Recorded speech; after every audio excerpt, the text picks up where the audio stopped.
అయిపోయినాక Christmas vlog పెడుతున్నాను. కానీ నాకు ఇప్పటిదాకా ఇది ఎడిటింగ్ చేయడానికి తీరిక లేదనమాట. అయితే ఒక 5 ఇయర్స్ క్రితమే క్రిస్మస్ ట్రీ తెస్తే అది కొంచెము కాలు విరిగిపోయిందనమాట.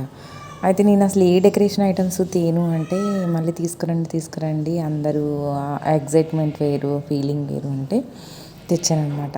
చెట్లు వీటితో ఏముందండి, హార్ట్లో హ్యాపీనెస్ ఉండాలి కానీ అంటే, కానీ వస్తువులతో వచ్చేది చిన్నపిల్లలకి ఎగ్జైట్మెంట్ ఉంటుంది అనేసి ఈ ట్రీ తీసుకొచ్చాను అనమాట. ఓన్లీ ఆ ట్రీ తీసుకొచ్చినా కానీ ఓన్లీ ఆ కాలే యూజ్ చేసుకున్నాను. మళ్ళీ అదే ట్రీ యూజ్ చేశాను. ఎందుకంటే అన్ని ఇయర్స్ అయినా ఆ ట్రీనే బాగుంది. దాన్ని ఇట్లా లెంత్ ఎక్కువ చేసేసి ఆ డెకరేషన్ ఐటమ్స్ అన్నీ పాతవన్నీ పోయినాయి అనమాట. మళ్ళీ న్యూగా తెచ్చి ఈ యాపిల్ ఫ్రూట్స్, గిఫ్ట్ బాక్సెస్ అన్నీ మా బాబు నేను కలిసి ఇలా డెకరేషన్ చేసాము. అంతలోకి స్కూల్ నుంచి మా పాప వచ్చేసేసి ఆమె కూడా ఎగ్జైట్మెంట్గా ఫీల్ అయిందనమాట. చిన్నవి ఇచ్చాము. ఆ చిన్న అయినా కానీ మినిమం 2000 అయినాయి. ఈ 2000 పెట్టి మనం ఎవరికన్నా ఫుడ్ అలా పెడితే బాగుంటుందని నా ఆలోచన. ఈ డెకరేషన్ ఏముంది, మళ్ళీ ఇప్పుడు ఇవన్నీ కూడా ప్యాకింగ్ చేసేసి అటకెక్కించాలి. మళ్ళీ వచ్చే ఇయర్ డిసెంబర్ దాకా తీసే పని లేదు. ఇంకా ఇక్కడ చూడండి ఏంజిల్ని పెట్టాను అనమాట. అది కూడా నాకు బాగా నచ్చింది డెకరేషన్లోని హైయెస్ట్గా. తర్వాత లైటింగ్ కూడా పాతది పోయింది కాబట్టి న్యూగా తెచ్చేసి పెట్టాను అనమాట. తర్వాత పాత స్టార్ కూడా పాతదే. ఈ న్యూగా తెచ్చినా కానీ అది మంచిగా సెట్ కాలేదు. డెకరేషన్ ఐటమ్స్, మేరీ క్రిస్మస్ ఇవన్నీ కూడా ముందు రోజు చేశాను.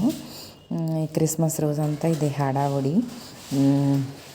అప్పాలు కొన్ని ఏమో నేను చేశాను. లడ్డు అను ఆ కారపూస నేను చేసింది అనమాట. సన్న కారపూస బాగానే కుదిరింది. ఇక మా రిలేటివ్స్, వెల్ విషెస్ అందరు వస్తే కలిసి భోజనం చేసాం. తర్వాత గిఫ్ట్ ప్యాకింగ్ అంటే ఏమీ లేదనమాట. ఇక లడ్డు ఇవి నేను చేసినవి కొన్ని, రోజ్ కుక్స్ కొన్ని తీసుకొచ్చా. కేక్స్ నేను చేసినవి. కేక్స్ ఒకటైతే నాకు బాగా చేయడం వచ్చు. ఈసారి పిండి వంట కూడా లడ్డూలు, కారపూస ట్రై చేశాను అనమాట. కానీ అవి ఏం వీడియో షూట్ చేయలేదు. ఈ వీడియో నచ్చితే మీరు ఖచ్చితంగా లైక్ చేసి షేర్ చేయండి, కామెంట్ చేయండి. ఇంకా మా స్టూడెంట్స్తో కూడా మేము మంచిగా సెలబ్రేట్ చేసుకున్నాం అనమాట. అప్పాలంటే అరిసెలు, చక్రాలు, మెయిన్గా క్రిస్మస్ అంటే స్పెషల్గా ఉండే రోజ్ కుక్స్ లేకుండా క్రిస్మస్ అప్పాలు ఉండవు.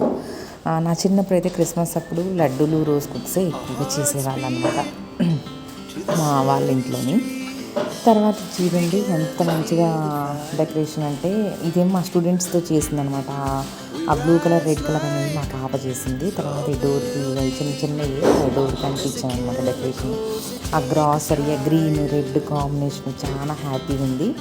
పిల్లలు కూడా చాలా ఎగ్జైట్మెంట్గా ఉన్నారనమాట. ఇప్పుడు అని అడిగారు. కానీ క్రిస్మస్ అయిన నెక్స్ట్ డే రోజు చేశాను అనమాట. వాళ్ళకి సెమీ క్రిస్మస్ లాగా. డిసెంబర్ మొత్తం చేసుకోవచ్చు, కానీ క్రిస్మస్ ముందు చేయాలి, కానీ క్రిస్మస్ అయిపోయినాక చేశాను అనమాట మా స్టూడెంట్స్ అంటే నేను స్కూల్ ఏం కాదండి, జస్ట్ ట్యూషన్ ఉద్యోగం ఏం చేయలేదు కాబట్టి మా సార్కి కొంచెం హెల్ప్గా ఉన్నాను. నేను బిల్డప్ ఇవ్వడం తప్ప ఏం లేదు. నీళ్ళు మా సారే చెప్తారు, నేను కొంచెం వాళ్ళని మానిటైజ్ చేయడం మాత్రమే. అంటే అల్లరి చేయడం, ఫుడ్ మానిటైజ్ చేయడం అనమాట. ఇక అట్లా తర్వాత కేక్ కటింగ్ చేసిన కేక్ నేను చేసింది. లాస్ట్ కేక్ నేను చేసాను. చాలా బాగుంటుంది. ఇవన్నీ తీసుకుంటే వ్యూస్ ఎక్కువ రావు, ఏం లేదు ఎందుకు అనేసి నేను అన్నీ షూటింగ్ చేయలేదు అనమాట. మంచిగా కప్పులు వేసి డెకరేషన్ చేసి మంచిగా చేశాను. ఈ ఫొటోస్ నేను పోయిన ఇయర్ అనమాట. మా స్టూడెంట్స్ వేరు అవి కూడా యాడ్ చేశాను. చాలా హ్యాపీ ఉంది. చివరి వరకు వీడియో చూసాను. Thank you so much. Bye. ఖచ్చితంగా సబ్స్క్రైబ్ చేస్తాను. బాయ్.